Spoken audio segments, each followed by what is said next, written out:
പരിശുദ്ധാത്മാ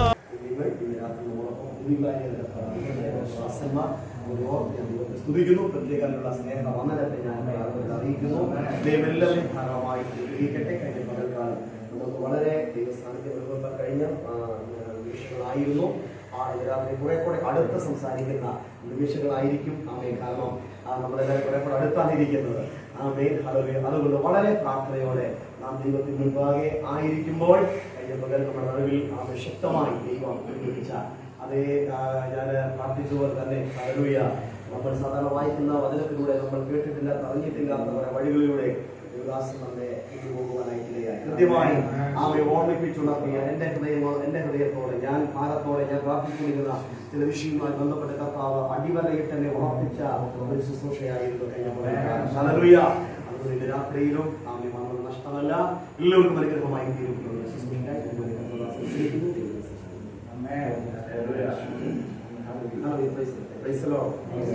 സന്തോഷപൂർവ്വം കാര്യങ്ങൾ ഉയർത്തി ദൈവത്തിന്റെ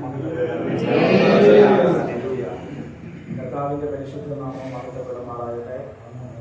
വളരെ അനുഗ്രഹീതമായ ഈ നല്ല രാത്രിയിൽ ഉണർവ് 2024 20ാമത്തെ മീറ്റിംഗിൽ ഈ 2ാം സെഷനിൽ കർത്താവിന്റെ തിരുവെഴുത്തുമായി വീണ്ടും നിങ്ങളെ ശുശ്രൂഷിക്കാൻ സർവശക്തനായ ദൈവം നൽകിത്തരുന്ന വിലപ്പെട്ട അവസരങ്ങൾക്കും നിയോഗങ്ങൾക്കുമായി ഞാൻ ദൈവത്തിന് സ്തോത്രം ചെയ്യുന്നു.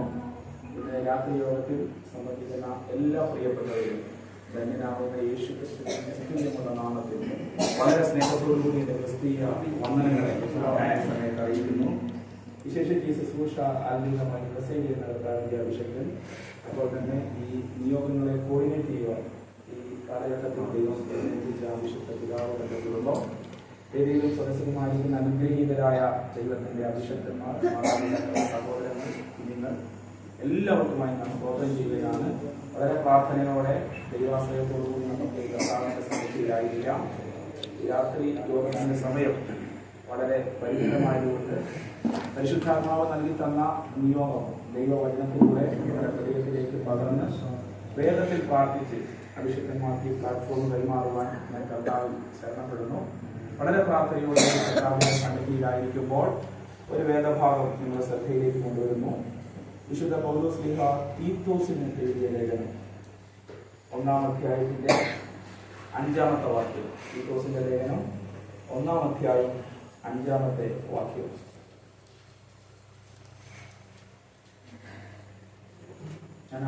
ഞാൻ ക്രേത്തയിൽ നിന്നെ വിട്ടേച്ചു പോകുന്നത് ശേഷിച്ച കാര്യങ്ങളെ ക്രമത്തിലാക്കേണ്ടതിനും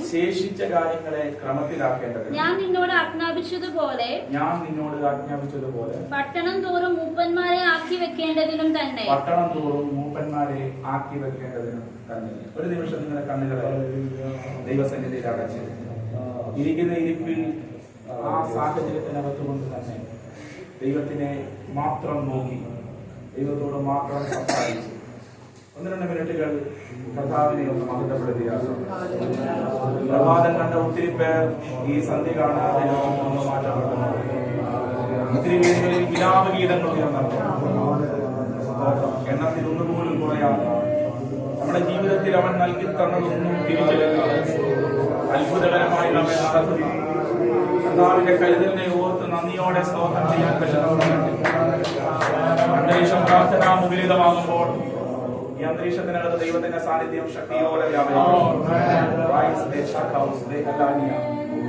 ഞങ്ങൾ ഒരുമിച്ച് ചേർന്ന് ദൈവസന്നിധിയിൽ പ്രാർത്ഥിക്കുന്നു.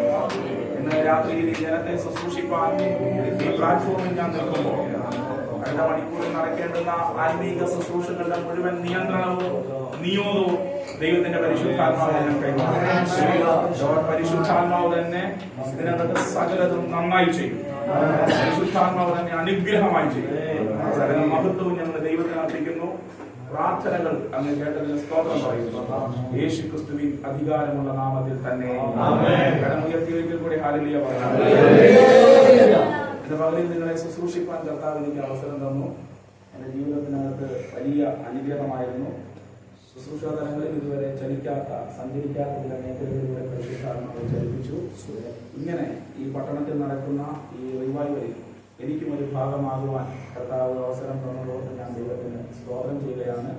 ഒത്തിരി ഒത്തിരി പ്രിയപ്പെട്ടവരിനകത്തുണ്ട്. എല്ലാവരെയും ഞാൻ സ്തോത്രം ചെയ്യുന്നു. എൻ്റെ പേര് ജിബിൻ ആണ്. പകൽ വലിയ നിയോഗത്തിനകത്ത് നിന്നുകൊണ്ട് സെൽഫ് ഇൻട്രൊഡക്ഷൻ ചെയ്യാൻ പറ്റിയില്ല. എൻ്റെ പേര് ജിബിൻ. എൻ്റെ സ്വദേശം കോട്ടയമാണ്. എനിക്ക് കുടുംബമുണ്ട്. ഭാര്യ, 2 മക്കൾ, മാതാപിതാക്കൾ, 2 സഹോദരങ്ങൾ, വെല്ലുമച്ചി. അനുഗ്രഹിക്കപ്പെട്ട ഒരു കുടുംബം ദൈവം തന്നു. അനുഗ്രഹീതമായ ഒരു വിശ്വാസ കുടുംബത്തിൽ ജനിപ്പാനും ദൈവത്തിൻ്റെ പ്രകാരം വളർത്തപ്പെടുവാൻ ദൈവത്തിൻ്റെ പരിശുദ്ധാത്മാവ് അവസരവും കൃപയും തന്നു. മാതാപിതാക്കൾ അവരാൽ കഴിയും വിധം നല്ല വിദ്യാഭ്യാസം തന്നു. ദൈവം ചെറുപ്രായത്തിൽ തന്നെ നല്ല ജോലി തന്നു. ഞാൻ ബയോമെഡിക്കൽ ഇൻഡസ്ട്രിയിൽ ജോലി ചെയ്തുകൊണ്ടിരിക്കുമ്പോഴാണ് പൂർണ്ണ സമയം കർത്താവിൻ്റെ വേലയ്ക്ക് വേണ്ടി ദൈവാത്മാവിനെ വേർതിരിക്കുന്നത്.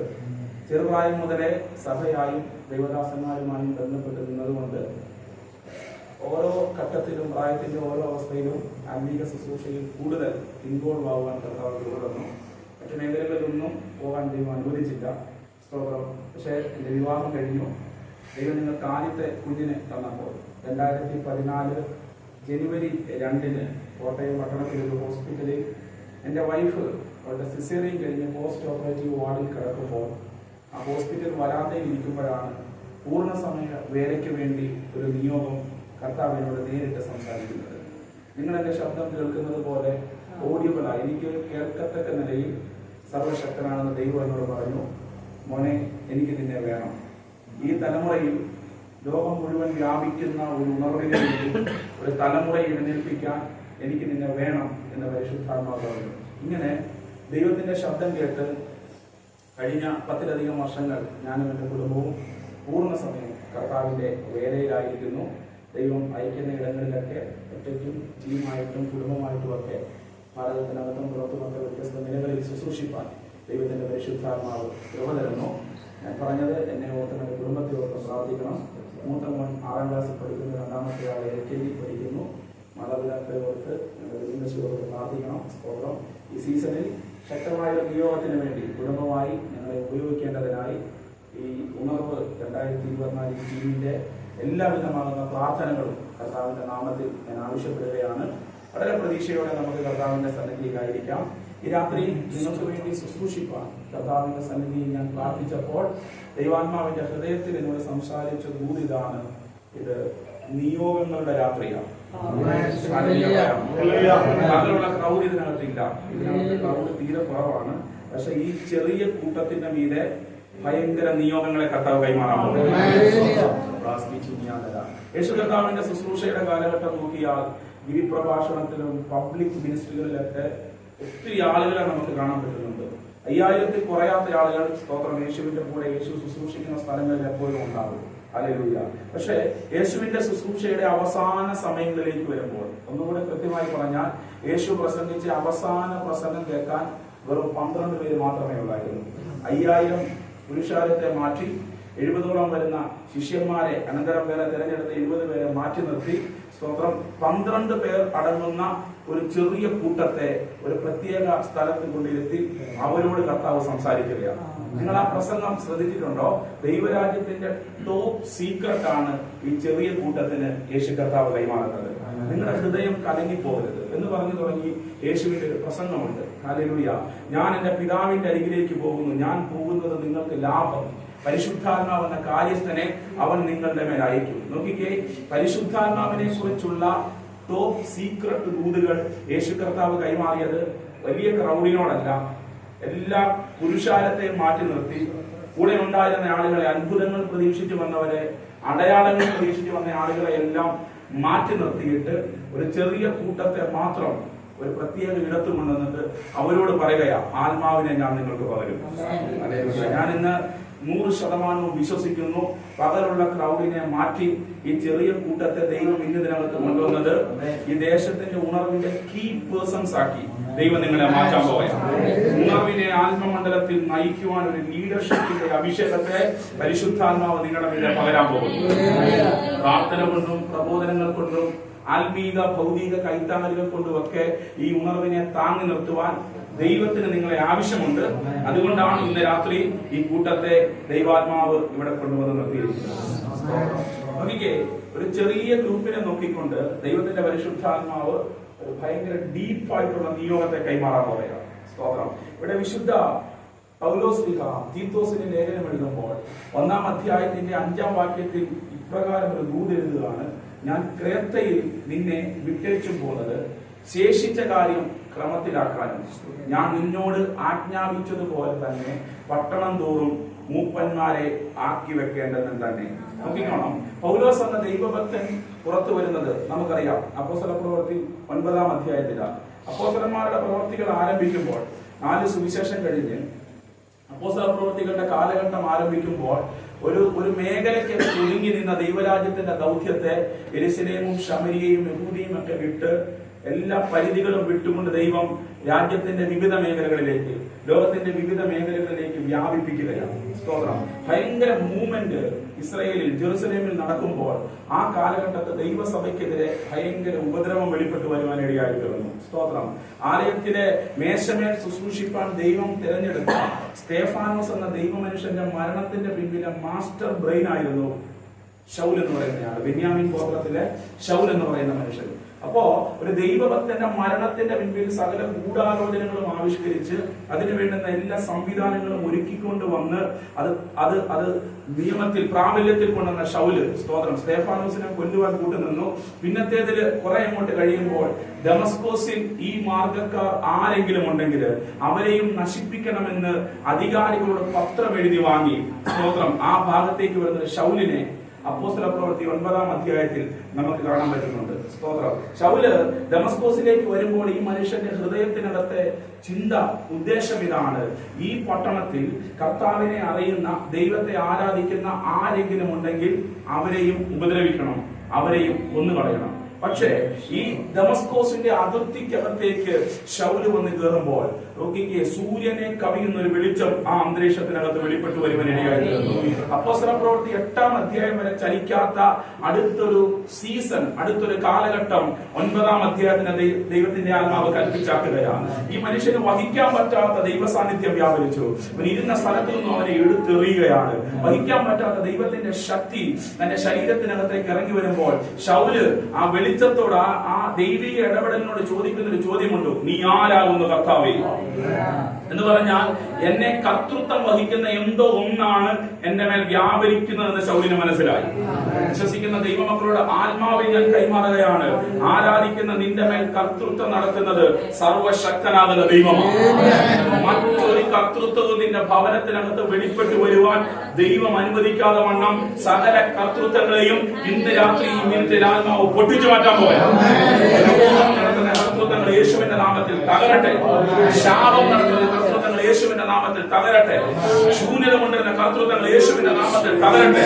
സകല കർത്തൃത്വങ്ങളെയും പൊട്ടിക്കുന്ന ഉയർപ്പിന്റെ ശക്തിയുടെ കൈമാറ്റത്തെ ദൈവത്തിന്റെ പരിശുദ്ധാത്മാവ് ചില മക്കൾക്ക് വേണ്ടി അത്ഭുതകരമായി കൈമാറുന്നു. ആത്മാവ് ദൂത് കൈമാറിയ വിശ്വസിക്കുന്നവരുണ്ടെങ്കിൽ വായു തുറന്ന് ദൈവത്തിന്റെ മഹത്വം കൊടുത്തു. മക്കളെ കർത്തൃത്വം ദൈവം അനുവദിക്കാതെ വേണം ഉയർപ്പിന്റെ ശക്തിക്കകത്തുള്ള കർത്തൃത്വത്തെ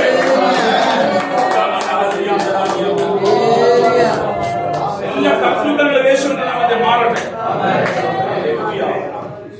ഈ മനുഷ്യന് മനസ്സിലായി കർത്തൃത്വം നടത്തുന്നത് എന്നൊന്നാണ് വ്യാപരിക്കുന്നത്.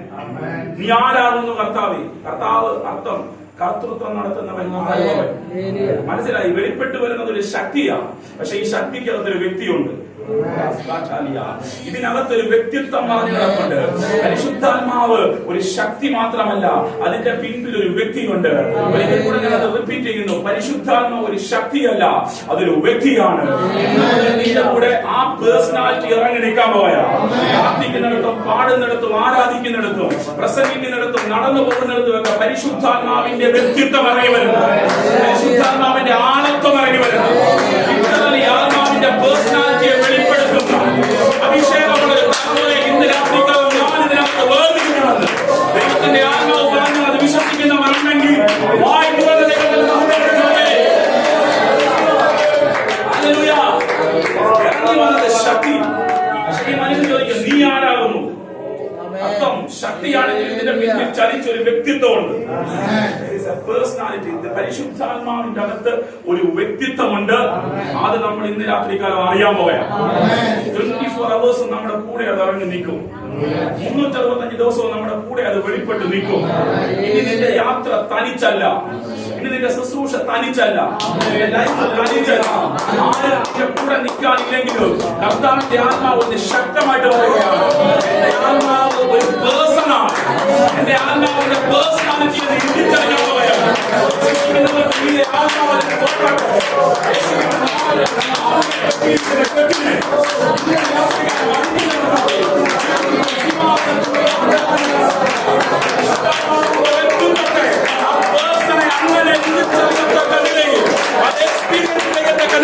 ഒരു മഹത്വത്തിന്റെ തലം ദൈവത്തിന്റെ മക്കൾക്ക് വേണ്ടി ശക്തിയോടെ തുറക്കട്ടെ.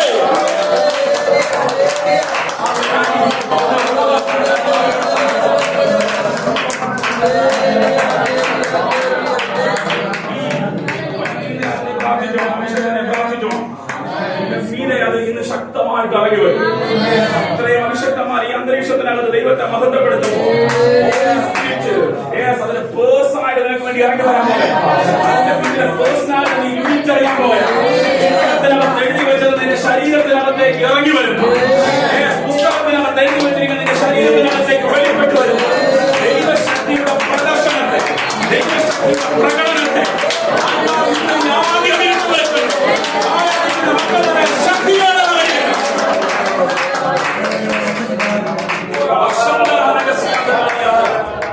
ആത്മാവിന്റെ ശക്തിയുടെ പ്രദർശനം നമ്മൾ കാണും. കർത്താവ് അതിനെ പ്രദർശിപ്പിച്ച് കാണിക്കും. നീ ആരാകുന്നു കർത്താവേ? മനസ്സിലായി മനുഷ്യന് ഗമാലിയലിന്റെ പാദപീഠത്തിൽ നിന്ന് പഠിച്ച ന്യായപ്രമാണത്തിന്റെ അറിവിനും തികവിനും ഒക്കെ അപ്പുറമായി എന്തോ ഒന്ന് എന്റെ മേലെ ഇറങ്ങി. ഹല്ലേലൂയ. അവിടെ മുതൽ ഒരു കാലഘട്ടം ആരംഭിക്കുകയാണ്. 9-ാം അധ്യായത്തിൽ ദൈവാത്മാവ് ഈ മനുഷ്യനെ തൊട്ടു. ദൈവാത്മാവ് തൊട്ടപ്പോൾ ഈ മനുഷ്യനെ കൈവച്ച് പ്രാർത്ഥിച്ച് എഴുന്നേൽപ്പിക്കാൻ അനന്യാസിനെ എഴുന്നേൽപ്പിച്ചു. അനന്യാസിന്റെ കൈവപ്പിനകത്ത് എഴുന്നേറ്റ് വരുന്ന ശൗല് വീണത് ശൗല, എഴുന്നേറ്റ് വന്നത് പൗലോസ. സ്തോത്രം. എന്നെ ഒത്തിരി ചിന്തിപ്പിച്ചൊരു കാര്യമുണ്ട്. ഈ മനുഷ്യൻ ഡമാസ്കസിലേക്ക് വരുമ്പോൾ ഇദ്ദേഹത്തിന്റെ കയ്യിൽ ഒരു ലെറ്റർ ഉണ്ടാച്ച. ആ ലെറ്ററിന്റെ ഉള്ളടക്കമില്ല, സഭയെ മുടിക്കണം, സഭയെ തകർക്കണം. പക്ഷെ അടുത്ത സീസണിൽ ദൈവാത്മാവ് തെളിയിച്ചു, ഏത് കൈകൊണ്ടാണോ സഭയെ മുടിക്കാൻ ലെറ്റർ എഴുതിയത് അതേ കാലം കൊണ്ട് ദൈവം പറയും എഴുതടാ 14 ലെറ്ററുകൾ. ദൈവത്തിന്റെ പരിശുദ്ധാത്മാവ്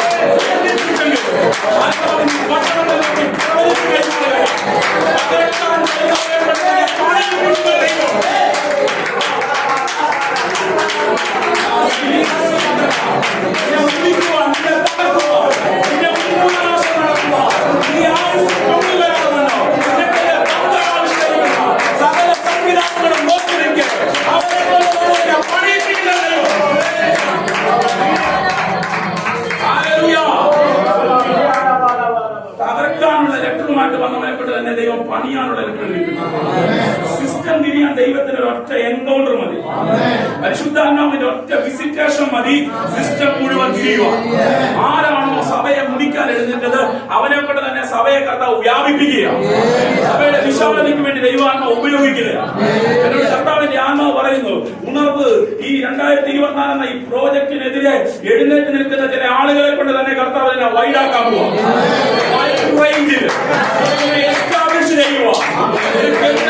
ആളെ ഞാൻ ഉപയോഗിക്കുമെന്ന് സർവശക്തനാകുന്ന ദൈവം എന്ന് ദൂത് പറഞ്ഞാൽ ഏറ്റെടുക്കുന്നവരുണ്ടെങ്കിൽ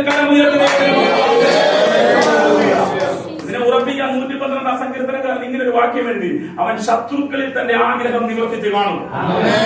ശത്രുക്കൾ നിങ്ങൾക്ക് ഫേവർ ചെയ്യാൻ പോകും. വിരോധമായി നിൽക്കുന്നവർ നിങ്ങൾക്ക് അനുകൂലമായ കാര്യങ്ങൾ ചെയ്യാൻ പോകുന്നു. നമുക്ക് ചെയ്യാൻ പറ്റാത്തത് നമുക്കെതിരെ നിൽക്കുന്ന ആളുകൾ ചെയ്യാൻ പോവുകയാണ്. യേശുവിൻ നാമത്തിൽ നിയമക്കുരുക്കുകൾ പൊട്ടട്ടെ. യേശുവിൻ നാമത്തിൽ വിരോധമായി നിൽക്കുന്ന മെഡിക്കൽ റിപ്പോർട്ടുകൾ തിരുത്തപ്പെടട്ടെ. യേശുവിൻ നാമത്തിൽ വിരോധമായി നിൽക്കുന്ന പരിസരത്തിന്റെ സ്വാധീനങ്ങൾ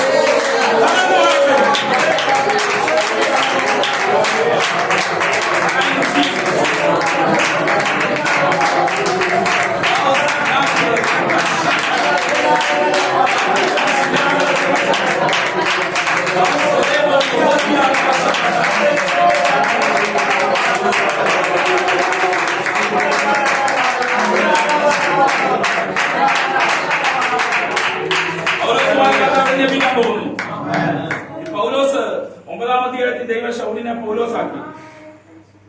ദൈവാത്മാവ് തൊട്ടപ്പോൾ ഈ മനുഷ്യൻ നേരെ പ്രാർത്ഥനാ മുറിയിലേക്ക് പോവുകയാണ്. പൗലോസ് പിന്നത്തെ ഗലാത്യ സഭയോട് പറയുന്നുണ്ട്, ഗലേഷ്യൻസ് 1:16, തന്റെ പുത്രനെ കുറിച്ചുള്ള സുവിശേഷം ഞാൻ ജാതികളുടെ ഇടയിൽ അറിയിക്കുവാൻ അവനെ എന്നിൽ വെളിപ്പെടുത്തുവാൻ ദൈവത്തിന് പ്രസാദം തോന്നിയപ്പോൾ എനിക്ക് മുമ്പേ അപ്പോസ്തലന്മാരായവരുടെ അരികിലേക്ക് പോകാതെ ഞാൻ നേരെ അറേബ്യൻ മരുഭൂമിയിലേക്ക് പോയി. അടുത്ത 3.5 വർഷം ദൈവവുമായി മാത്രം ഒരു ഇടപാട്. അങ്ങനത്തെ ഒരു പ്രാർത്ഥനാ നിയോഗത്തിനകത്ത് കയറി. ഇങ്ങനെ പ്രാർത്ഥിക്കുന്ന പൗലോസിനെ കർത്താവ് അത്ഭുതകരമായി രംഗത്ത് കൊണ്ടുവരിക. അറിയാം നമുക്ക് ചരിത്രം. അന്ത്യോക്യയുടെ ഉണർവിൽ പൗലോസ് രംഗത്ത് വരുന്നു. അപ്പോസ്തലപ്രവൃത്തി 11-ാം അധ്യായം. അവിടെ മുതൽ ഭയങ്കര മൂവ്മെന്റ്. അന്ത്യോക്യയിൽ സഭ സ്ഥാപിക്കപ്പെടുന്നു. അന്ത്യോക്യയിലെ സഭ സ്ഥാപിക്കുവാൻ ദൈവം എഴുന്നേൽപ്പിച്ചത് കുറേനക്കാരും കുപ്രസുകാരുമായ കുറെ സഹോദരങ്ങൾ അന്ത്യോക്യ, ഫൊയ്നീക്യ തുടങ്ങിയ സ്ഥലങ്ങളിലേക്ക് കർത്താവിന്റെ സുവിശേഷമായിട്ട് പോയി. കേട്ടോണം, ദൈവത്തിന്റെ കരം അവർക്ക് അനുകൂലമായപ്പോൾ അത്ഭുതങ്ങളും അടയാളങ്ങളും നടന്നു. വലിയ വീര്യപ്രവർത്തികൾ നടന്നു. സിറിയയുടെ തലസ്ഥാന നഗരമായ അന്ത്യോക്യ പട്ടണത്തിനകത്ത് ഭയങ്കര മൂവ്മെന്റ് നടക്കുകയാണ്.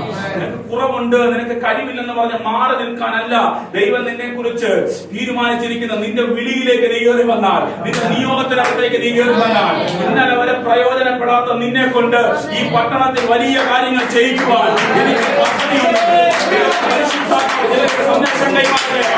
വാസ്തവമാർക്ക് ചെയ്യാൻ പറ്റാത്തത് ആരാധിക്കുന്ന സഹോദരിമാരെ കൊണ്ട്, ആരാധിക്കുന്ന യൗവനക്കാരെ കൊണ്ട് ദൈവത്തിന്റെ പരിശുദ്ധമാവ് ചെയ്യിപ്പിക്കുന്ന ഒരു കാലഘട്ടം.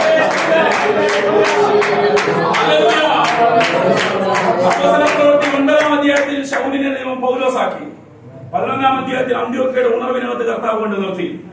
സ്തോത്രം. 11 മുതൽ പിന്നെ അങ്ങോട്ട് തുടങ്ങുമ്പോൾ ഏകദേശം 15-ാം അധ്യായം വരെ ഏഷ്യൻ സൈഡിലെ ഉണർവും ദൈവപ്രവൃത്തിയുമാണ്. 16-ാം അധ്യായത്തിൽ 2ാമത്തെ മിഷണറി യാത്ര ആരംഭിക്കുകയാണ്. മക്കതോന്യ തുറക്കുന്നു. ഇങ്ങനെ അടുത്ത സിറ്റികളിലേക്ക് ദൈവത്തിന്റെ ആത്മാവിന്റെ നിയോഗം ശക്തമായിട്ട് വെളിപ്പെട്ട് വരാൻ തുടങ്ങി. ഈ യാത്രാ മധ്യത്തിൽ സ്തോത്രം പൗലോസിന്റെ 3ാം മിഷണറി യാത്രയില് പൗലോസ് വിസിറ്റേഷൻ നടത്തിയ ഒരു പട്ടണമാണ് ക്രേത്ത. ക്രേത്തയെ പറ്റി ബൈബിൾ പറയുന്നത് ക്രേത്ത ഒരു ദ്വീപാണ്. ക്രേത്ത എന്ന ദ്വീപിന്റെ തുറമുഖ പട്ടണമാണ് ഫൊയ്നീക്യ. സ്തോത്രം. ഇങ്ങനെ ഒരു സിറ്റിയില് പൗലോസ് നിയോഗത്തോടെ ചെന്ന് നിന്നു. പൗലോസ് ശുശ്രൂഷിക്കാൻ ചെല്ലുമ്പോൾ തീത്തോസ് എന്ന് പറയുന്ന ദൈവമനുഷ്യൻ കൂടെ ഉണ്ട്. തീത്തോസ് ജാതീയനായ ഒരുവനാ. യവന ബാക്ക്ഗ്രൗണ്ടിൽ ജനിച്ചു വളർത്തപ്പെട്ട, ഗ്രീക്കിൽ ജനിച്ചു വളർത്തപ്പെട്ട ഒരു ചെറുപ്പക്കാരനെ അഭിഷക്തന്റെ കൂടെ ദൈവത്തിന്റെ പരിശുദ്ധാത്മാവ് ക്രേത്തയിൽ കൊണ്ട് നിർത്തുക. സ്തോത്രം. പൗലോസ് ക്രേത്തയിൽ പോയപ്പോൾ, പൗലോസ് ക്രേത്തയിൽ വചനം സംസാരിച്ചപ്പോൾ, അവിടെ സുവിശേഷം അറിയിച്ചപ്പോ തീത്തോസ് കൂടെ ഉണ്ട്. സ്തോത്രം. പക്ഷേ പൗലോസ് ആ പട്ടണത്തിന് നിയോഗം കഴിഞ്ഞ് അടുത്ത സിറ്റിയിലേക്ക് പോകുമ്പോൾ കൂടെയുള്ളവനെ അവിടെ ആക്കിയിട്ടാ പോകുന്നത്. ഇനി ദൂത് ശ്രദ്ധിച്ചോണം. ഇനി ഈ ദൂതിന്റെ ഡെപ്തിലേക്ക് ദൈവം നമ്മളെ നയിക്കാൻ പോകുക.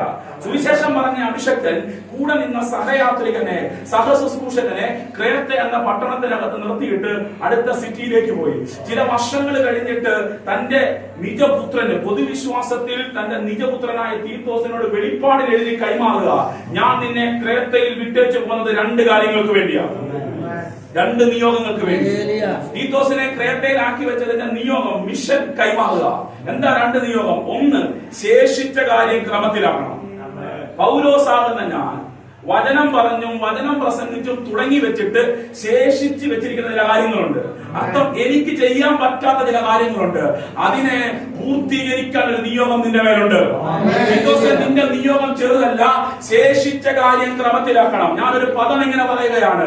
അടിമാലിയിലും ഇടുക്കി ജില്ലക്കകത്തും ഇന്നലകളിലെ പിതാക്കന്മാർ തുടങ്ങി വെച്ചിട്ട് ശേഷിച്ച് കിടക്കുന്ന ഒരുപാട് പ്രോജക്റ്റുകളെ അടുക്കി കൂട്ടുവാൻ ക്രമം വെച്ച് കിടക്കുന്ന ഒത്തിരി ദൈവിക നിയോഗങ്ങളെ ഒരു ഡിവൈൻ ഓർഡറിലേക്ക് ആക്കുക.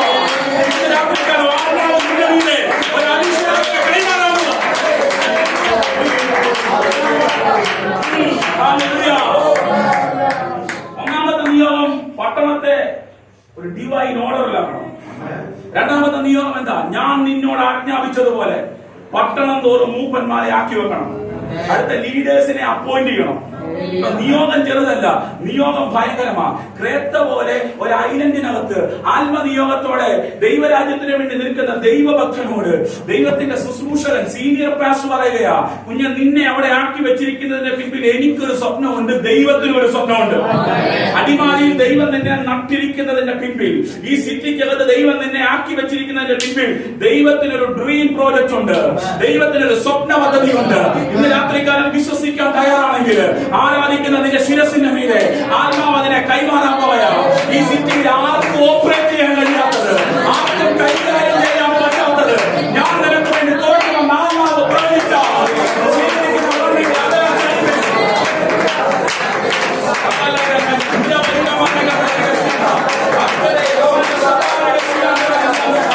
ആരോ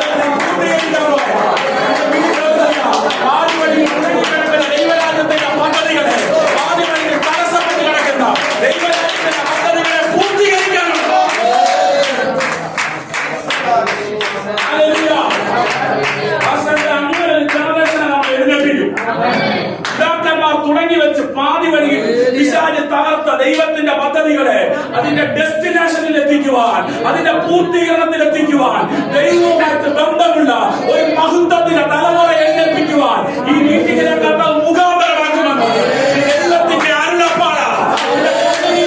പ്രതിഫലം തരാൻ പോയ മറുപടി തരാൻ പോയ മറുപടി തരാൻ പോയ തീത്തോസിന്റെ തലമുറയെ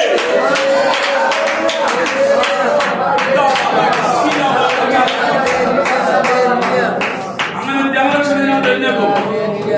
തീത്തോസ് നിൽക്കുന്ന പട്ടണം അത്ര സുതാര്യമായ ഒരു പട്ടണമല്ല. ഭയങ്കര റഫ് ആൻഡ് ടഫ് മിഷൻ ഫീൽഡിലായി മനുഷ്യൻ നിൽക്കുന്നത്. സ്തോത്രം.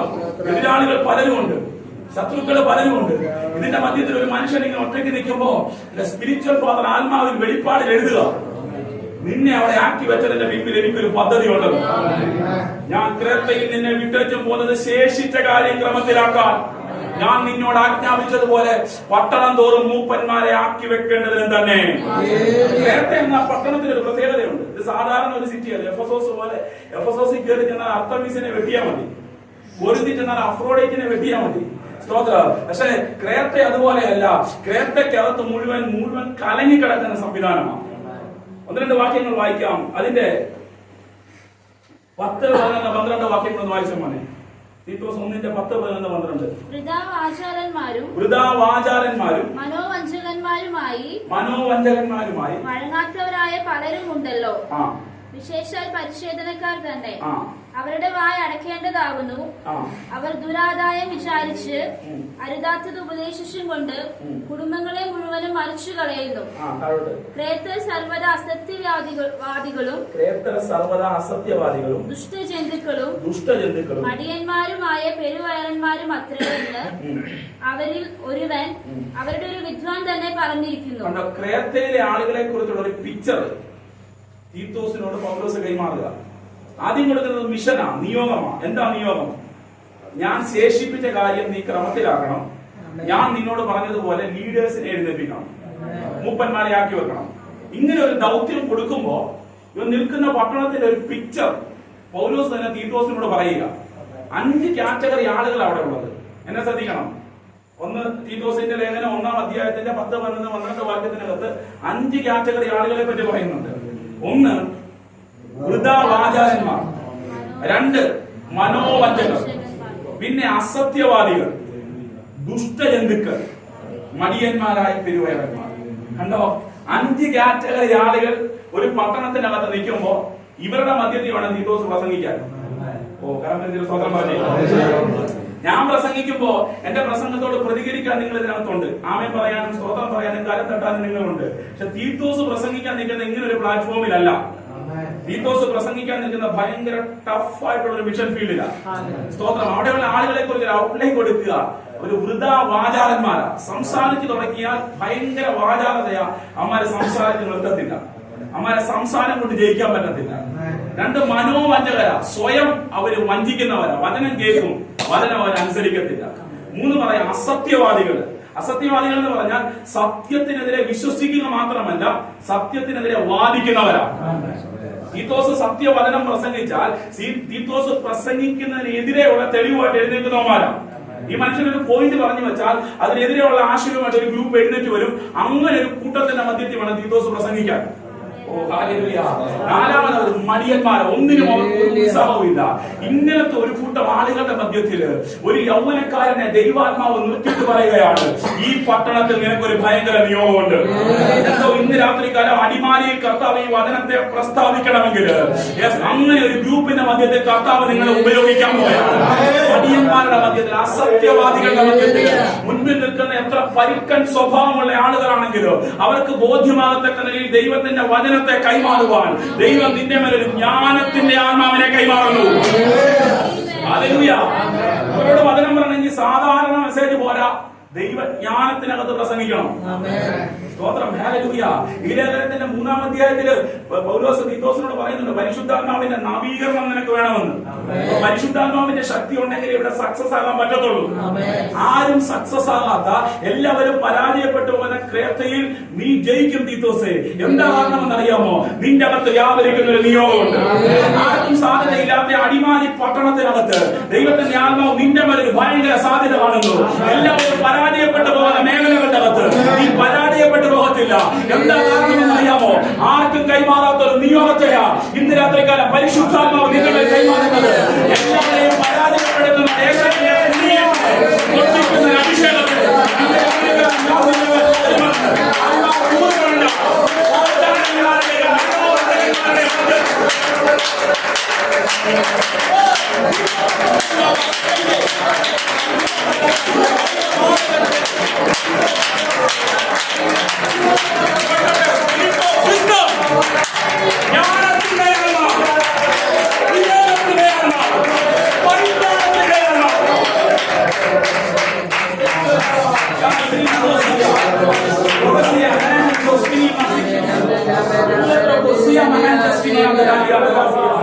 ലോകത്തിൽ ജ്ഞാനമുണ്ടെന്ന് പറയുന്ന ജ്ഞാനികളുടെ മധ്യത്തിൽ നീ വചനം പ്രസ്താവിക്കും. ഈ ഒരു ആത്മബല ഓപ്പറേറ്റ് ചെയ്യണമെങ്കിൽ സാധാരണ പ്രസംഗം പ്രസംഗിച്ച പോരാ തീത്തോസേ. ഇത് നിന്റെ മേൽ വെളിപ്പെട്ട് വരണമെങ്കിൽ ഉയരത്തിലെ ജ്ഞാനം നിന്റെ മേൽ വേണം. എഫേസ്യ ലേഖനത്തിനകത്ത് പൗലോസിന്റെ ഒരു പ്രയോഗമുണ്ട്. നമ്മുടെ ദൈവവും മഹത്വമുള്ള പിതാവുമായവൻ നിങ്ങൾക്ക് തന്നെ കുറിച്ചുള്ള പരിജ്ഞാനത്തിൽ ജ്ഞാനത്തിന്റെയും വെളിപ്പാടിന്റെയും ആത്മാവിനെ തരേണ്ടവനായി ഞാൻ പ്രാർത്ഥിക്കുന്നു. ജ്ഞാനത്തിന്റെ ആത്മാവ് നിന്റെ അകത്ത് കത്തിയാൽ, വെളിപ്പാടിന്റെ ആത്മാവ് നിന്റെ അകത്ത് കത്തിയാൽ, മുൻപിൽ നിൽക്കുന്ന ഏത് മനോഭാവമുള്ള ആളുകളാണെങ്കിലും അവർക്ക് ബോധ്യമാകത്തക്ക നിലയിൽ കർത്താവിന്റെ വചനത്തെ കൈമാറുവാൻ ഉയരത്തിലെ ജ്ഞാനം നിന്റെ മേൽ വ്യാപരിക്കും. കർത്താവിന്റെ ആത്മാവിനോട് ശക്തമായിട്ട് പറയുന്നു, ഇതിനകത്തുള്ള കുഞ്ഞുങ്ങളുടെ മേൽ ഈ ജ്ഞാനത്തിന്റെ ആത്മാവിനെ ദൈവത്തിന്റെ പരിശുദ്ധാത്മാവ് ശക്തിയോടുകൂടി പകരുകയാണ്. നിങ്ങളുടെ ഒരുക്കത്തിൽ കൈകാര്യം വേണ്ടിയാണ് ദൈവത്തിന്റെ മഹത്വത്തെ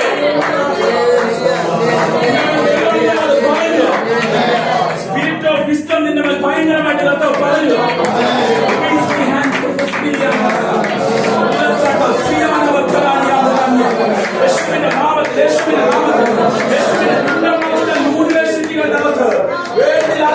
യൂണിവേഴ്സിറ്റികളുടെ അവിടെ പഠിക്കുകയും ചെയ്യുന്ന ആളുകൾ ഭയങ്കരമായിട്ടിരിക്കുന്ന കോൺഫറൻസ് പഠനത്തിൽ അവർക്ക് സ്വീകാര്യമാകേണ്ടത് ജ്ഞാനത്തോടെ കൈകാര്യം ചെയ്യുന്ന ദൈവത്തോട്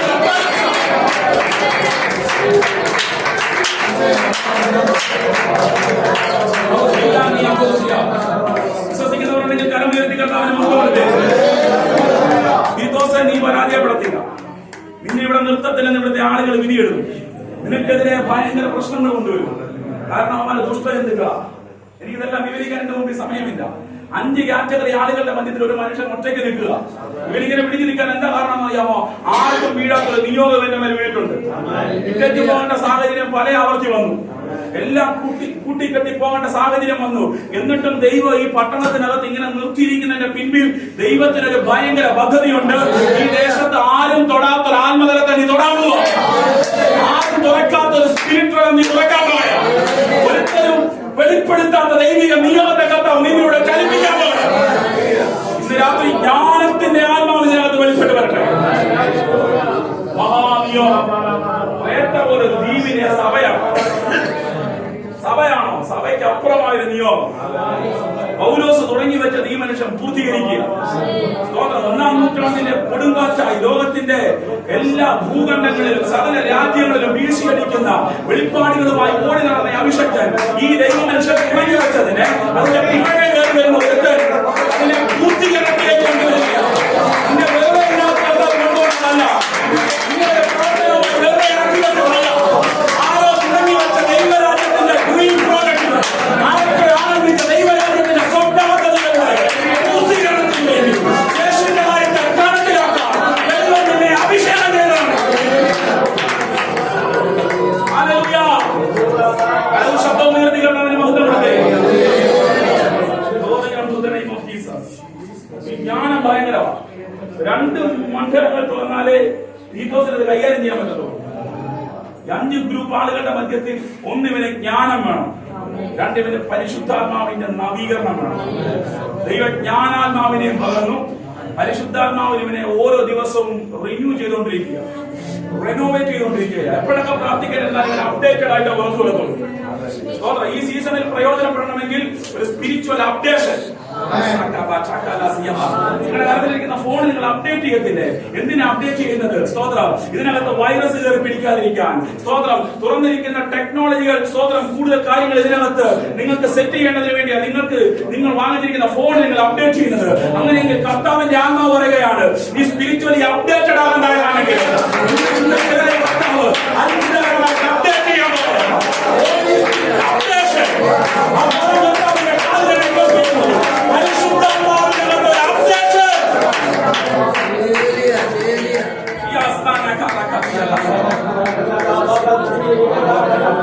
പട്ടണത്തെ പിടിക്കും. ക്രേത്തയിൽ ശേഷിച്ചു വെച്ചിരിക്കുന്നത് ക്രമത്തിലാകും. അടിമാലിയിൽ ശേഷിച്ച കാര്യം ക്രമത്തിലാകും. ദൈവരാജ്യത്തിന്റെ ഒരു പദ്ധതികളും പാതി വഴി മുടങ്ങിപ്പോകത്തില്ല. ദൈവരാജ്യത്തിന്റെ സകല പദ്ധതികളും വഹിക്കുന്ന ഒരു തലമുറയെ തെറ്റാൽ അവരെ കൊണ്ട് ഞാനത് ചെയ്യിക്കുമെന്ന്. ഉദാവാചാരന്മാർ, മനോവഞ്ചകർ, അസത്യവാദികൾ, ദുഷ്ടജന്തുക്കൾ, അണിയന്മാർ, ഇങ്ങനെ ഒരു കൂട്ടത്തോട് ഒരു മനുഷ്യൻ പ്രസംഗിക്കുക, പ്രബോധിപ്പിക്കുക. ഹല്ലേലൂയ. അതിനകത്തൊരു മഹത്വം ചലിക്കാൻ തുടങ്ങി. സ്തോത്രം. നിയോഗത്തോടെ നിൽക്കാൻ തയ്യാറാണെങ്കിൽ കർത്താവ് ഭയങ്കര കാര്യങ്ങൾ ചെയ്യും. സ്തോത്രം. ഹല്ലേലൂയ. എത്ര ദുഷ്ടജന്തുക്കൾ കടിച്ചു കീറാൻ കഴിയത്തക്ക നിലയിൽ ശത്രുക്കൾ എഴുന്നേറ്റ് വന്നെന്ന് പറഞ്ഞാൽ നീ ആരാണെന്ന് ഇവരെ ഉപദ്രവിക്കാൻ സാധ്യതയുണ്ട്. ഉപദ്രവിക്കാൻ മനോഭാവമുള്ളവരുടെ മധ്യത്തിലും ഇങ്ങനെ തീത്തോസ് നിൽക്കാൻ എന്താ കാരണം എന്നറിയാമോ? ദൈവം കൊടുത്ത നിയോഗത്തിന്റെ കരുത്ത, ദൈവം കൊടുത്ത നിയോഗത്തിന്റെ ശക്തിയാ. ഇന്ന് രാത്രികാലം ആ നിയോഗത്തെ സ്വീകരിക്കാൻ തയ്യാറാണെങ്കിൽ കർത്താവിന്റെ ആത്മാവ് ശക്തമായിട്ട് ഇടപെടുകയാണ്. നിന്ദിക്കുന്നവരുടെ ദുഷ്ടജന്തുക്കളുടെ മധ്യത്തിൽ നീ ആരാണെന്ന് തെളിയിക്കുന്ന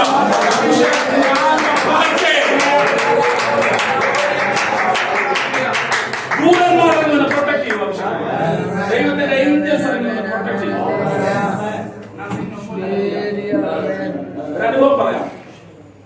ഞങ്ങൾ ഈ വർഷത്തിന്റെ 3-4 മാസം മുമ്പല്ലേ ഇന്ത്യ മുഴുവൻ യാത്ര ചെയ്ത് പ്രാർത്ഥിക്കാൻ പുറപ്പെട്ടു. പരിശുദ്ധമാവ് തന്നൊരു നിയമപ്രകാരം കർത്താവ് പറഞ്ഞു, ഇന്ത്യയിൽ ഒരു ഉണർവ് നടക്കാൻ പോവാം. ഇപ്പൊ നടന്നുകൊണ്ടിരിക്കുകയാണ്. ഇവിടെ നടക്കുക. ഹല്ലേലൂയ. ഗ്രാമങ്ങളും പട്ടണങ്ങളും മുഴുവൻ യാത്ര ചെയ്ത് പ്രാർത്ഥിക്കണം. മീറ്റിംഗ് ഒന്നും എടുക്കരുത്. അന്യഭാഷയെ പ്രാർത്ഥിക്കണം. ഞങ്ങൾ യാത്ര പുറപ്പെട്ടു. ഇവിടുന്ന് യാത്ര പുറപ്പെട്ട് 2-3 ആഴ്ച കഴിഞ്ഞപ്പോൾ നോർത്ത് ഈസ്റ്റിലെത്തി. ഞങ്ങള് ആസാമിൽ നിന്നും അരുണാചൽ, നാഗാലാൻഡ് വഴി ഒരു ദിവസം രാത്രി മണിപ്പൂരിലെത്തുക. മണിപ്പൂരിന്റെ ക്യാപിറ്റൽ സിറ്റിയായ ഇംഫാൽ, അല്ലെ, ഇംഫാൽ എന്ന് പറയുന്ന പട്ടണത്തിൽ ഞങ്ങൾ വന്നു. ഈ മണിപ്പൂരിൽ ഇപ്പോൾ പ്രശ്നങ്ങളും കലാപങ്ങളും ഒക്കെ നടക്കുന്നതുകൊണ്ട് ഏത് ബോർഡറിന് കയറിയെന്ന് പറഞ്ഞാലും ഒരു പെർമിറ്റ് എടുത്താലേ അവർ കയറ്റി വിടത്തുള്ളൂ. ഇന്നർ ലൈൻ പെർമിറ്റ്, ILP എന്ന് പറയുന്ന പേപ്പറാണ്. അതിന് ഒത്തിരി പ്രൊസീജിയർ ഉണ്ട്. അവിടെയുള്ള ഒരാൾ അവരുടെ ആധാർ അയച്ചു തരണം. ഈ ഡോക്യുമെന്റ്സ് ഒക്കെ നോക്കിയിട്ട് ILP തരത്തുള്ളൂ. അപ്പൊ ഞങ്ങൾ കേരളത്തിൽ നിന്ന് 3 പാസഞ്ചേഴ്സും മേഘാലയയിൽ നിന്ന് ഞങ്ങളുടെ കൂടെ ഒരാളുമായി ഞങ്ങൾ 4 പേര് മണിപ്പൂരിലേക്ക് എൻ്ററായി. ഏകദേശം രാത്രി 10:30 മണിയായപ്പോ മണിപ്പൂരിന്റെ തലസ്ഥാന നഗരമായ ഇംഫാലിലെത്തി. അപ്പൊ ഞങ്ങൾ കയറിപ്പോയപ്പോ അവിടുത്തെ ഈ ILPയുടെ ഓഫീസിലിരിക്കുന്ന പട്ടാളക്കാരും പോലീസുകാരും പറഞ്ഞൊരു കാര്യം, ടൂറിസ്റ്റുകളായതുകൊണ്ട് ഒന്നുകിൽ നിങ്ങൾ മുറിയെടുത്ത് താമസിക്കണം, അല്ലെങ്കിൽ നിങ്ങൾ പരിചയമുള്ള ആളുകളുടെ വീട്ടിൽ താമസിക്കണം, വാഹനത്തിൽ കിടന്നുറങ്ങരുത്. അപ്പൊ ഞങ്ങൾ ഇന്ത്യ ഫുള്ള് യാത്ര ചെയ്യുമ്പോൾ രാത്രി ഏതെങ്കിലും പെട്രോൾ പമ്പിൽ കയറും, വണ്ടിക്കകത്ത് കിടന്നുറങ്ങും, പിറ്റേ ദിവസം അടുത്ത സ്ഥലങ്ങളിലേക്ക് പോകും, ആറ്റിന്റെ മുകളിലൊക്കെ ഇറങ്ങി കുളിക്കും. ഇങ്ങനെയൊക്കെ കാര്യങ്ങൾ ഓടുന്നത്. അപ്പം പോലീസുകാർ പറഞ്ഞു, വഴി കിടന്നുറങ്ങരുത്, വഴി കിടന്നുറങ്ങിയാൽ ഞങ്ങൾക്ക് ഉത്തരവാദിത്തമില്ല. അപ്പം ഞങ്ങൾ തീരുമാനം, ഞങ്ങളുടെ കണക്ഷൻ ഒന്നുമില്ല, അതുകൊണ്ട് രാത്രി ഓടിപ്പോവാം, രാത്രി ഫുള്ള് മാറി മാറി വണ്ടി ഓടിക്കാന്ന് കരുതി ഞങ്ങൾ വണ്ടി ഓടിക്കാം. ഞങ്ങൾക്ക് മണിപ്പൂരിൽ നിന്ന് പിന്നെ പോകുന്നത് മിസോറാം സൈഡിലേക്കാണ്. മിസോറാമിലേക്ക് കയറണമെങ്കിൽ ആസാമിൽ വന്നാലേ വീണ്ടും മിസോറാമിലേക്ക് പോകാൻ പറ്റത്തുള്ളൂ. വലിയൊരു മല, ഒരു പർവ്വതം കയറി ഇറങ്ങി ക്രോസ് ഓവർ ചെയ്താലേ അടുത്ത ഹൈവേയിൽ കണക്ട് ആകത്തുള്ളൂ.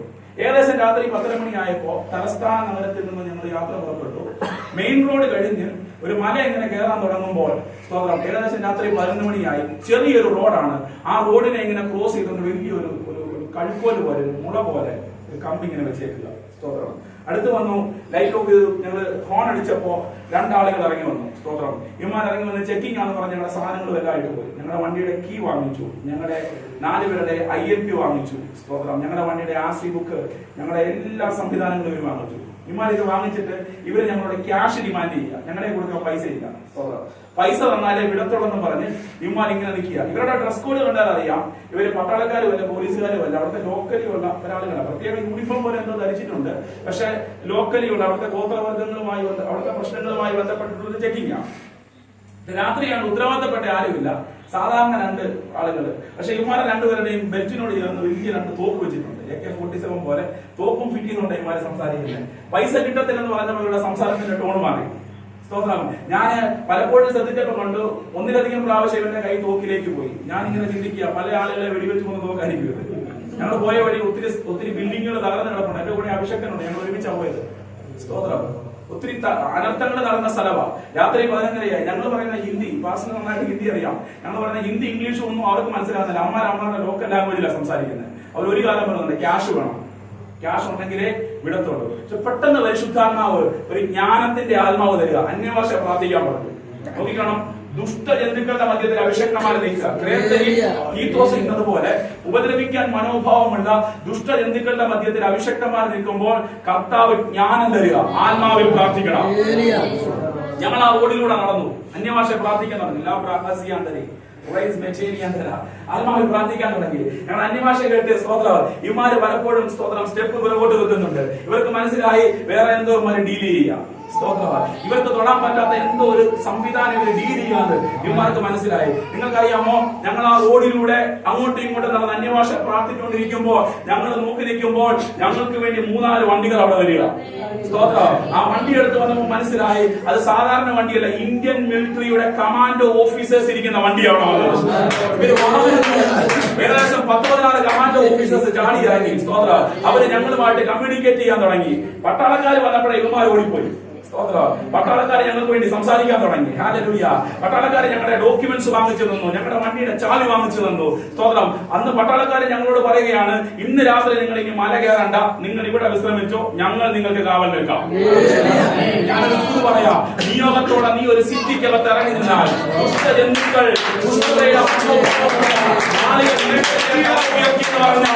ഇന്ത്യൻ മിലിറ്ററിയുടെ പാരാ കമാൻഡോ നിനക്ക് വേണ്ടി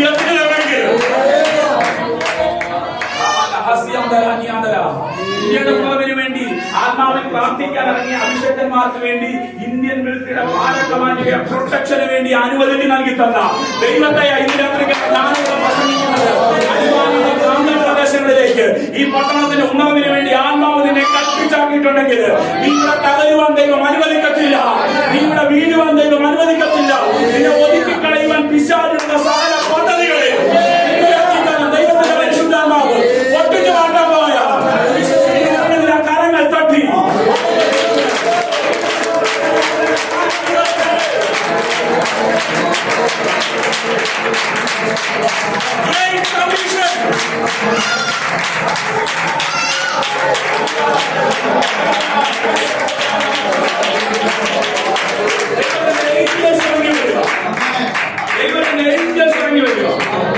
അഭിഷക്തന്മാരെ പ്രൊട്ടക്ട് ചെയ്യാൻ.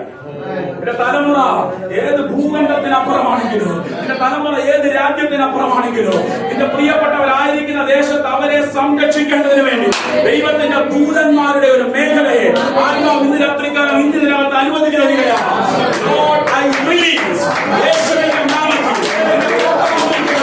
അങ്ങനെ അഭിഷേകം കൊണ്ട് നിന്റെ മക്കൾക്ക് വേണ്ടി അതിനെ റിലീസ് ചെയ്യുന്നു. വാഹനം ഓടിക്കുമ്പോൾ നിങ്ങളുടെ വാഹനത്തിന്റെ ഇടവും വലവും മുൻപും പിൻപും ദൈവത്തിന്റെ ദൂതന്മാർ ഇറങ്ങി വന്ന് പ്രൊട്ടക്ട് ചെയ്യും. ആലയ നിനക്ക് ചിന്തിക്കാൻ പറ്റാത്തത്, നിനക്ക് നിന്റെ തലമുറയെ കുറിച്ച് ചിന്തിക്കാനോ സ്വപ്നം കാണാൻ പറ്റാത്ത ഭാവികാല പദ്ധതിയെ കർത്താവ് നിനക്ക് വേണ്ടി തുറക്കാൻ പോകും. ദുഷ്ടന്മാരുടെ മധ്യത്തിൽ ഒരു ഭയങ്കര പ്രോജക്റ്റുമായി, ഡിവൈൻ അസൈൻമെന്റുമായി ഞങ്ങളുടെ തീത്തോസ് നിൽക്കുക. ദുഷ്ടന്മാരുണ്ട്, മടിയന്മാരുണ്ട്, അസത്യവാദികളുണ്ട്, മനോവഞ്ചകന്മാരുണ്ട്, വൃഥാവാചാരന്മാരുണ്ട്. പക്ഷെ ഇതിന്റെ നടുവിൽ നിൽക്കുന്ന തീത്തോസിന് ഉറപ്പാ, ഞാൻ പ്രയോജനപ്പെടും, ഞാൻ ഈ പഠനത്തിൽ ഉപയോഗിക്കപ്പെടും, ഞാൻ നിങ്ങളെ നോക്കി ആത്മാവിൽ കൈമാറുന്നു, ഉപയോഗിക്കപ്പെടും. യൗവനക്കാർക്കും ബാല്യക്കാർക്കും തൊടാൻ പറ്റാത്തത് യഹോവയെ കാത്തിരിക്കുന്നവർ കൈകാര്യം ചെയ്യും. കള്ളന്മാരെ പോലെ ചിറകടിച്ച് കയറും. നിയോഗം തീർന്നിട്ടില്ല, നിയോഗം അവസാനിച്ചിട്ടില്ല. വാർദ്ധക്യത്തിന്റെ ബന്ധനങ്ങളെ പൊട്ടിച്ചുകൊണ്ട്, ശാരീരിക ക്ലേശങ്ങളെ തകർത്തുകൊണ്ട് ഇതിനകത്തിരിക്കുന്ന അഭിഷക്ത പിതാക്കന്മാരെ ഈ കാലഘട്ടത്തിൽ ആരും തൊടാത്ത ലീഡർഷിപ്പിന്റെ നിയോഗത്തിൽ ദൈവത്തിന്റെ പരിശുദ്ധാത്മാവ് കൈപിടിച്ചു കയറ്റട്ടെ. ഭയങ്കര പദ്ധതിയാ. ദൈവം ഇറങ്ങി വന്ന് ചില മക്കൾക്ക് വേണ്ടി അങ്ങനത്തെ ആത്മതലത്തെ തുറക്കാൻ പോകും. കാരണം ഉയർന്ന ദൈവത്തിന് പഴയ നിയമത്തിലെ പ്രവാചകനാവുന്ന ഏലിയാവ് ഒരിക്കലും ഇങ്ങനെ നിരാശപ്പെട്ടിരിക്കുക. ഇനി പ്രാർത്ഥന വേണ്ട, ശുശ്രൂഷ വേണ്ട, മരിച്ചാൽ മതി എന്നും പറഞ്ഞ് ദൈവസന്നിധിയിൽ നിരാശപ്പെട്ടിരിക്കുമ്പോൾ അവിടെ ഒരു ദൂതൻ ഇറങ്ങി വരിക. സ്തോത്രം. ഒരപ്പം നുറുക്കിക്കൊടുത്ത അപ്പം ഭക്ഷിച്ച് 40 പകലും 40 രാവും നടന്ന് ദൈവത്തിന്റെ പർവ്വതമാകുന്ന ഹോരേബിലെത്തി. ഞാൻ പല സ്ഥലങ്ങളിൽ പറഞ്ഞിട്ടുള്ളതാണ്, പക്ഷെ ഇവിടെ പറയാൻ കർത്താവ് എനിക്ക് നിയോഗം തരുന്നു. ഏലിയാവിനെ ദൈവം തരുന്നത് 3 തരത്തിലാണ്, 3 ലെവലിലായിട്ടാണ്. ഒന്ന്, ഏലിത്ത് തോട്ടിന്റെ അരികിലിരിക്കുമ്പോൾ തോട്ടിലെ വെള്ളത്തിൽ നിന്ന് കുടിക്കണം. കാക്ക സമയാസമയത്ത് ആഹാരം കൊണ്ടുവരും. കാക്ക അപ്പം കുത്തിക്കൊണ്ടുവരും. കാക്കയിൽ നിന്ന് കൈ നീട്ടി പിടിച്ച് ഏലിയാവ് ഇത് ഭക്ഷിക്കും. ഈ കാക്കയ്ക്ക് ഒരു പ്രത്യേകതയുണ്ട്. കാക്ക ആർക്കും ഒന്നും കൊടുക്കാത്ത പക്ഷിയാണ്, അല്ലെ? ആരെങ്കിലും കയ്യിൽ എന്തെങ്കിലും ഉണ്ടെങ്കിൽ അത് വന്ന് കുത്തിപ്പറിച്ചോണ്ട് പോകത്തേ ഉള്ളൂ. അപ്പം ദൈവത്തിന്റെ നിയോഗത്തിന് വേണ്ടി നിൽക്കുന്ന നമുക്ക് വേണ്ടി ആർക്കും കൊടുക്കാത്തവരെ കൊണ്ട് ദൈവം കരുതും. ഞാൻ നിങ്ങളെ നോക്കി പ്രവചിക്കുന്നു. ആർക്കും കൊടുക്കാത്തവര് ഇടുക്കി റിവൈവലിന് വേണ്ടി, ഈ റിവൈവൽ 2024 വേണ്ടി ദൈവത്തിന്റെ പരിശുദ്ധാത്മാവ് റിലീസ് ചെയ്യാനുള്ളൂ.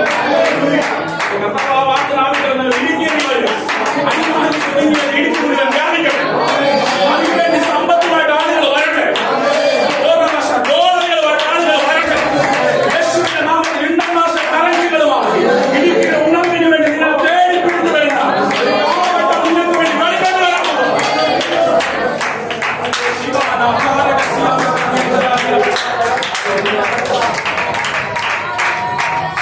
ഒരു നൂറ്റാണ്ടിന്റെ പ്രവാചകനായ, പഴയ നിയമത്തിന്റെ ശക്തനായ പ്രവാചകനാണെന്ന ഏലിയാവിനെ ദൈവം ഒന്നാമത് കരുതിയത് കാക്കയെ കൊണ്ടാണ്. ആർക്കും കൊടുക്കാത്ത ഒരു പക്ഷിയെ കൊണ്ട് ദൈവം തന്റെ ഭക്തനെ കരുതി. സെക്കൻഡ് സ്റ്റേജിലേക്ക് വന്നപ്പോൾ ഏലിയാവിനോട് ദൈവം പറയാ, നീ സാരാഭാത്തിലേക്ക് പോകും. സ്തോത്രം. സാരാഭാത്തിൽ ഒരു വീടിനകത്ത് ഞാൻ നിനക്ക് കരുതാൻ പോവുക. മരിക്കാൻ വേണ്ടി ആത്മഹത്യ ചെയ്യാൻ ഒരുങ്ങി നിൽക്കുന്ന ഒരു ഭവനം. ആ ഭവനത്തിനകത്ത് ഭയങ്കരമാകുന്ന ഒരു കരുതൽ ദൈവത്തിന്റെ പരിശുദ്ധാത്മാവ് ഏലിയാവിന് വേണ്ടി കരുതുക. സ്തോത്രം. ഏലിയാവോട് ചെല്ലുമ്പോൾ ആ വീടിന് ഭയങ്കര ശോചനീയ അവസ്ഥയാണ്. അവര് മരിക്കാനിരിക്കുക. പക്ഷെ ഏലിയാവ് ആ സാരാഭാത്തിലെ വിധവയോട് പറഞ്ഞ, ആദ്യം നീ എനിക്കൊരു അപ്പം ഉണ്ടാക്കിക്കൊണ്ട് വാ. ആ സ്ത്രീ അവിടെ പറയുന്ന ഒരു സ്റ്റേറ്റ്മെന്റ് എന്നെ ഒത്തിരി ചിന്തിപ്പിച്ചു. ഞാൻ 2 വിറക് പെറുകിക്കൊള്ളട്ടെ. സ്തോത്രം. ഞാൻ 2 വിറക് പെറുക്കിക്കൊള്ളട്ടെ. ഇതിനകത്ത് അമ്മമാരുണ്ട്, അടുക്കളയിൽ കൈകാര്യം ചെയ്യുന്ന അമ്മമാരുണ്ട്. സ്തോത്രം. ഈ വിറക് അടുക്കി വെക്കുമ്പോൾ തീ കത്തണമെങ്കിൽ ഇത് ക്രോസ് ആയിട്ട് വെക്കണം, അല്ലെ? ഒന്നൊന്നിനോട് വെച്ചാൽ ഇങ്ങനെ 11 പോലെ വെച്ച് കഴിഞ്ഞാൽ ഒരിക്കലും ഇത് കത്തത്തില്ല.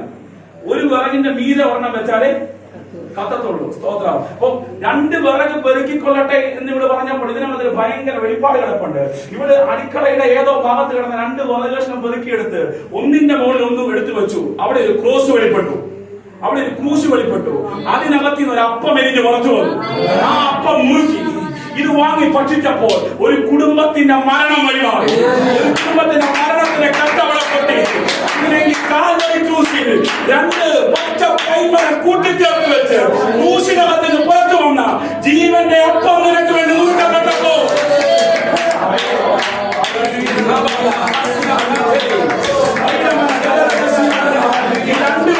പറയാൻ വെളിപ്പാടുണ്ട്.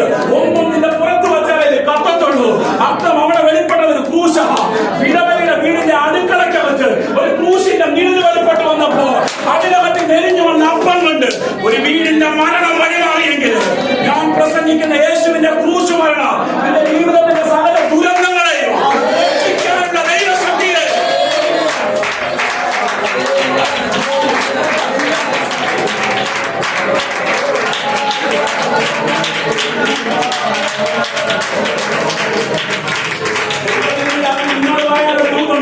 നിന്റെ മരണം മാറാൻ നീ വിറക് വെക്കണ്ട. നിന്റെ മരണം മാറാൻ നീ മരക്കുരിശുണ്ടാക്കണ്ട. നിന്റെ മരണം മാറാൻ വേണ്ടി മരക്കുരിശിൽ കയറി യാഗമായി തീർന്ന ജീവന്റെ അപ്പമുണ്ട്. അതിനെ നീ വിശ്വസിക്കാൻ തയ്യാറാണെങ്കിൽ ഈ രാത്രിയിൽ നിന്റെ വീടിനകത്തെ സകല ദുരന്തങ്ങളെയും ദൈവത്തിന്റെ പരിശുദ്ധാത്മാവ് തകർന്നു മാറ്റാൻ പോയ ക്രൂശിനകത്ത് വെളിപ്പെട്ട ക്രിസ്തുവിന്റെ ജീവന്റെ സമൃദ്ധി വിശ്വസിക്കുന്നവർ പരിപൂർണമായ സൗഖ്യം കർത്താവ് തരും. പരിപൂർണമായ സൗഖ്യം കർത്താവ് തരും. കർത്താവ് തന്നാൽ അത് പാതി വഴിയിൽ മുടങ്ങുന്നതല്ല, ദൈവം തരുന്നത് പൂർണ്ണതയുള്ളതാണ്. ഹല്ലേലൂയ. ഏലിയാവിനെ ദൈവം രണ്ടാമത് തരുന്നത് ഒരു സ്ത്രീയെ കൊണ്ടാണ്.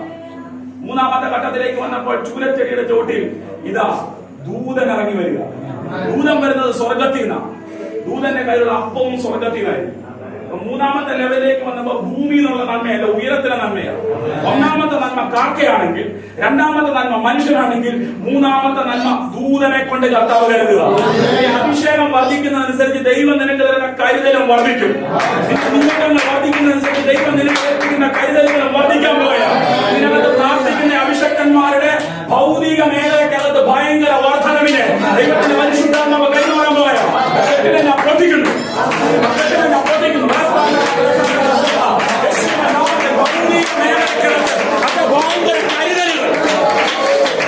ഈ 8-ാം മാസത്തിന്റെ 1-ാമത്തെ ദിവസത്തിൽ പരിശുദ്ധാത്മാവിൽ ഞാൻ പ്രവചിക്കുകയാണ്. ഭയങ്കര കരുതലുകൾ, ഉണർവിന് വേണ്ടുന്ന സമ്പത്തിന്, ഉണർവിന് വേണ്ടുന്ന സമ്പത്തിന് ദൂതന്മാരുടെ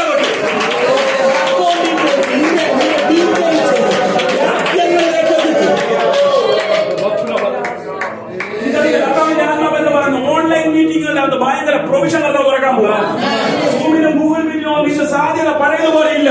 പക്ഷെ കർത്താവ് പറഞ്ഞു കയറി ഇറങ്ങി പ്രസംഗിച്ച് 10-15-20 മിനിറ്റ് പ്രസംഗിച്ചിട്ട് ഇറങ്ങുമ്പോൾ ഇതുവരെ കാണാത്ത കരുതലുകളെ രാജ്യങ്ങളിൽ നിന്ന് പിടിക്കേണ്ടതിനാണ് സമിതിയെ പിടിച്ചെടുക്കുന്ന ഒരു അഭിഷേകത്തിന്റെ പകർച്ചയെ പ്രാർത്ഥിച്ചേ. വീടിനകത്തെ ഭൗതിക വിഷയത്തിനകത്തെ ബന്ധനത്തെ ഇന്ന് രാത്രികാലം ദൈവത്തിന്റെ പരിശുദ്ധാത്മാവിടെ പൊട്ടിക്കുകയാണ്.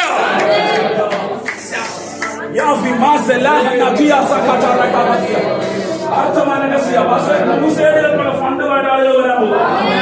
കൺവെൻഷനുള്ള ഫണ്ടുമായിട്ട് ആളുകൾ വരാൻ പോകും. പ്രോജക്ട് ഇട്ടോ നന്മ കേട്ടോ ആളുകൾ വരാൻ പോവുക. ദൈവത്തിന്റെ മഹത്വം വിളിച്ചു. ലെവൽ 1 കാക്ക, ലെവൽ 2 മനുഷ്യൻ, ലെവൽ 3 ദൂതൻ. പ്രകൃതിയിൽ വലിച്ചെടുത്ത ഒരു കാലഘട്ടം ഉണ്ടായിരുന്നു. ഒരു വീടിനകത്ത് നിന്ന് പ്രാപിച്ചെടുത്ത ഒരു കാലഘട്ടം ഉണ്ടായിരുന്നു. ഇനി ഏലിയാവ് പറയും മനുഷ്യനെ ഞാൻ ആശ്രയിക്കത്തില്ല, എന്റെ വിഷയത്തിനകത്ത് 100 കെട്ടി ഇറക്കി തരുന്ന ദൈവമുണ്ട്. എന്റെ വിഷയത്തിനകത്ത് ഞാൻ തകർന്നിരിക്കുന്ന പ്ലാറ്റ്ഫോമിനകത്ത് എന്നെ കരുതുന്ന ഒരു ദൈവമുണ്ട്. ദൈവം തന്നെ സ്നേഹിക്കുന്നവർ ഒരുക്കിയിട്ടുള്ളത് ഒരു കണ്ണ് കണ്ടിട്ടില്ല, ഒരു ചെവി കണ്ടിട്ടില്ല, ഒരു മനുഷ്യന്റെ ഹൃദയത്തിൽ തോന്നിയിട്ടില്ല.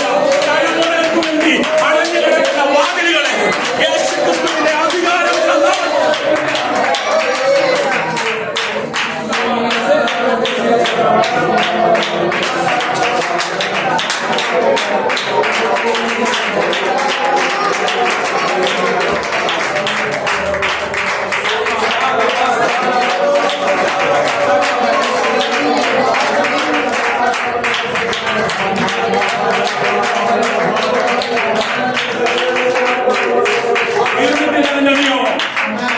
ആരംഭിക്കാൻ പോവാ. 40 ദിവസം കൊണ്ട് ഹോരേബിൽ എത്തിച്ചു. ഹോരേബ് സാധാരണ സ്ഥലമല്ല, ദൈവിക ഇടപെടലിന്റെ സ്ഥലമാണ്. ഹോരേബിലെ ഗുഹാമുഖത്ത് നിൽക്കുന്ന ഏലിയാവിനോട് ദൈവം കമ്മ്യൂണിക്കേറ്റ് ചെയ്യാൻ തുടങ്ങി. ഏലിയാവിന് ദൈവത്തോട് പറയാനുള്ള പരാതി ഇതാ: നിന്റെ ജനം നിന്റെ നിയമത്തെ ഉപേക്ഷിച്ചു, നിന്റെ യാഗപീഠങ്ങളെ ഇടിച്ചു കളഞ്ഞു, നിന്റെ പ്രവാചകന്മാരെ വാളുകൊണ്ട് കൊന്നു, ഞാൻ ഒരാൾ മാത്രമേ ശേഷിക്കുന്നുള്ളൂ. ഈ ഏലിയാവിനോട് ദൈവം പറയുന്ന ഒരു ദൂതുണ്ട്: ഇല്ലടാ മോനെ, സ്തോത്രം, ഞാൻ എനിക്ക് വേണ്ടുന്ന ഒരു കൂട്ടത്തെ അവിടെ ശേഷിപ്പിച്ചിട്ടുണ്ട്.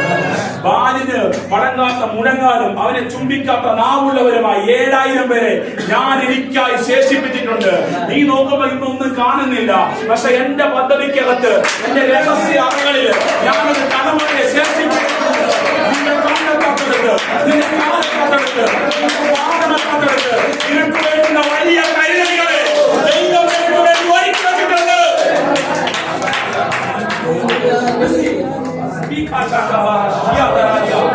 കണ്ണെത്താത്തത് കണ്ടാൽ തുറക്കാൻ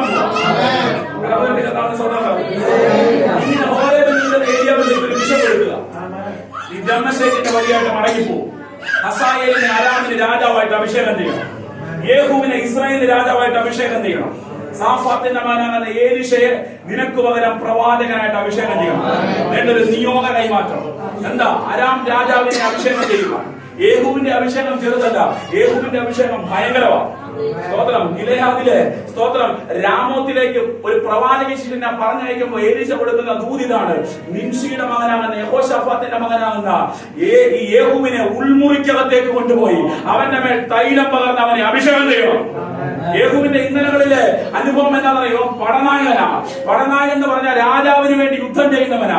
രാജാവിന് വേണ്ടി യുദ്ധം ചെയ്തവനെ പടനായകൻ എന്ന പദവിയിൽ നിന്നും വലിച്ചെഴുന്നേൽപ്പിച്ച് ഉൾമുറിക്കകത്ത് കൊണ്ടുപോയി രാജാവായിട്ട് അഭിഷേകം ചെയ്യുക. യേശുവേ, നിന്റെ അഭിഷേകം എന്നാണെന്നറിയാമോ?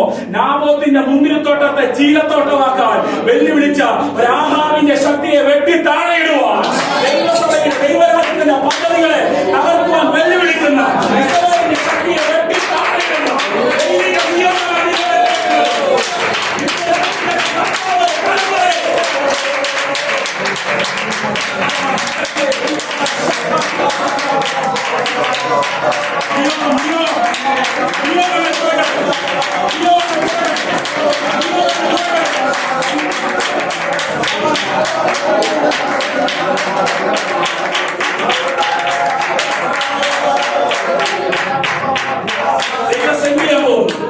ദൈവം നിങ്ങളെ എസ്റ്റാബ്ലിഷ് ചെയ്യാൻ പോകും. ദൈവം നിങ്ങളെ ഭയങ്കരമായിട്ട് ഉപയോഗിക്കാൻ പോകുന്നു. ആർക്കും ചെയ്യാൻ പറ്റാത്തത് നീ ചെയ്യാൻ പോകുന്നു. ക്രേത്ത പോലെ ഒരു സിറ്റിക്കകത്ത് ഒരു ഭയങ്കര മഹത്വത്തെ ചലിപ്പിക്കുവാൻ തീത്തോസിനെ കർത്താവ് എഴുന്നേൽപ്പിച്ചതുപോലെ, ഇസ്രായേലിനകത്ത് ഒരു ഭയങ്കര മഹത്വത്തെ വെളിപ്പെടുത്തുവാൻ യേഹൂവിനെ ദൈവാത്മാവ് എഴുന്നേൽപ്പിച്ചതുപോലെ, ഇന്ന് രാത്രികാലം കർത്താവിനകത്ത് ചിലരെ അഭിഷേകം ചെയ്ത് വേർതിരിക്കുക. ഒരു നിമിഷം കണ്ണുകളെല്ലാം